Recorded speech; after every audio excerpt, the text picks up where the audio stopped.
माझी मराठी रचना ह्या सम्यक पथावरून सादर होतो आहे. चलूया ह्या सम्यक पथावरून. सम्यक जीवन पथावरून सम्यक जीवन पथावरून आपण पुढे चालताना, सम्यक जीवन पथावरून आपण पुढे चालताना पथामध्ये वाटापळवाटा येणे, पथामध्ये वाटापळवाटा येणे हा नित्यताच नियम आहे. हा नित्यता विषय आहे. बुद्ध आणि बाबासाहेब. बुद्ध आणि बाबासाहेब ह्यांना संघर्षातून बुद्ध आणि बाबासाहेब यांना संघर्षातून खडतर प्रवासातून पथिक बुद्धी प्राप्त झाली. बुद्ध आणि बाबासाहेब ह्यांना संघर्षातून खडतर प्रवासातून पथिक बुद्धी प्राप्त झाली. एक सम्यक समृद्ध झालेत, एक सम्यक समृद्ध झालेत आणि एक बोधिसत्व सम्यक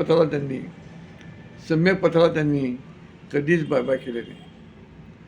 सम्यक पथाला त्यांनी कधीच बाय केले नाही. हे मित्रा आपण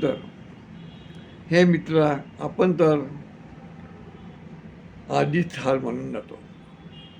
हे मित्रा आपण तर आधीच हार मानून घेतो.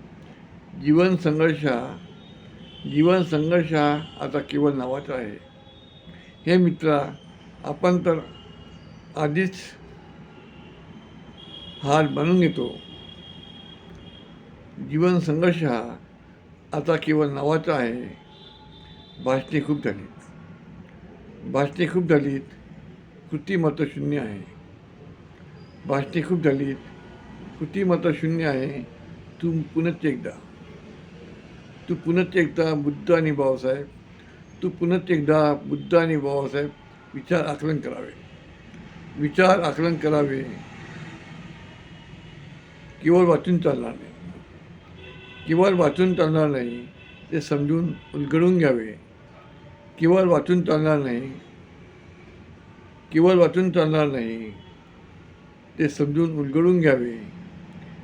उलगडून घ्यावे. नाहीतर उद्याची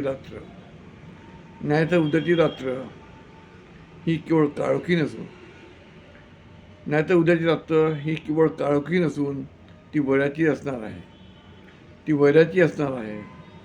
तेव्हा कुणी आपला सत्यवादी दिसणार नाही. म्हणून हातात धरून एकसाथ सोबतीने आपण पुढे जाऊया. ह्या सम्यक पथावरून. जय भीम.